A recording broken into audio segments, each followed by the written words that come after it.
প্রিয় শিক্ষার্থীবৃন্দ, পঞ্চম শ্রেণী গণিত অধ্যায় 1 থেকে 3 সৃজনশীল পর্ব নাম্বার 17তে তোমাদেরকে স্বাগতম। তো এখানে বলা হয়েছে ভাজক ভাগশেষের 10 গুণ, ভাগফল 30 ও ভাগশেষ 5। তাহলে এখানে বলা হচ্ছে ভাজক কত।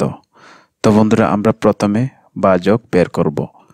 যেহেতু ভাজক বলা হয়েছে ভাগশেষের 10 গুণ, তাই আমরা 10 দিয়ে ভাগশেষকে যদি গুণ করি তাহলে আমরা ভাজক পেয়ে যাব।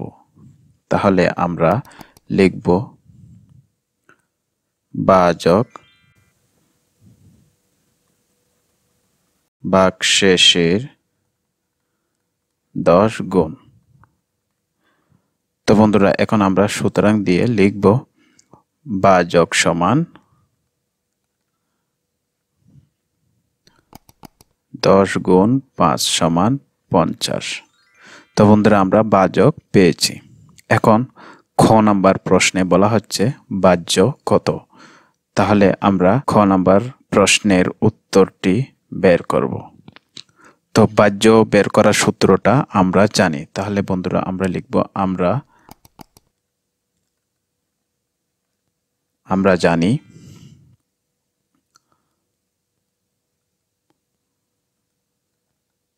ভাজ্য সমান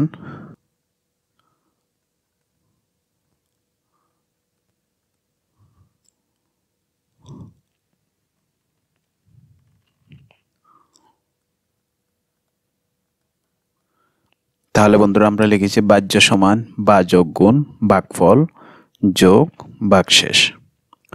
তাহলে এখন আমরা সমান দিয়ে লিখব।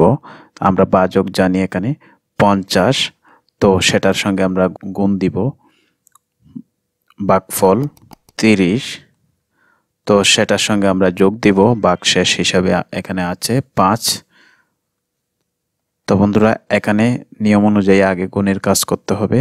তাহলে আমরা যদি 50 দিয়ে 30কে গুণ করি তাহলে আমরা পাবো 1500। সেটার সঙ্গে যদি আমরা 5 যোগ করি তাহলে হবে 1505। তো বন্ধুরা, আমরা ভাজ্য হিসাবে পেয়েছি 1505। গ নম্বর প্রশ্নে বলা হচ্ছে ভাজ্য ভাজক থেকে কত বেশি। তো আমরা লিখব ভাজ্য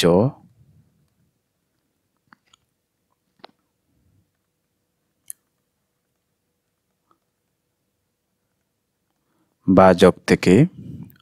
তো ভাজক থেকে আমরা জানি ভাজ্য হচ্ছে 1505।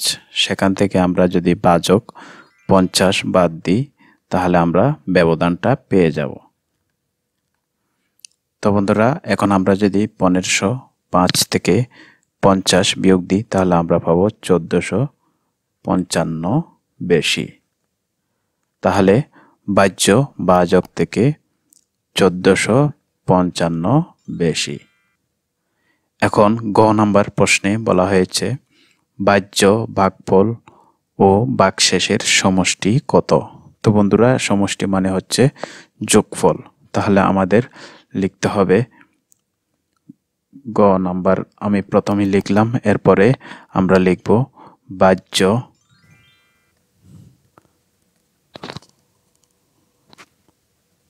ভাগফল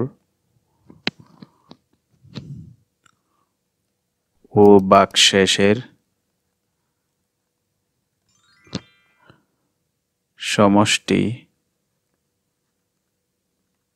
তো বন্ধুরা, ভাজ্য হিসাবে আমরা পেয়েছি 1505। তো সেটার সঙ্গে আমরা যোগ করব ভাগফল 30, তো সেটার সঙ্গে আমরা যোগ করব ভাগশেষ, সেটা হচ্ছে 5। তো বন্ধুরা, আমরা তিনটে সংখ্যা যদি যোগ করি 1505, 30, 5, এই তিনটে সংখ্যা যোগ করলে আমরা পাবো 1540। তো বন্ধুরা, এর মাধ্যমে আমরা সৃজনশীল 17 নম্বর অঙ্কটি শেষ করেছি। আশা করি তোমাদের ভালো লেগেছে। ধন্যবাদ।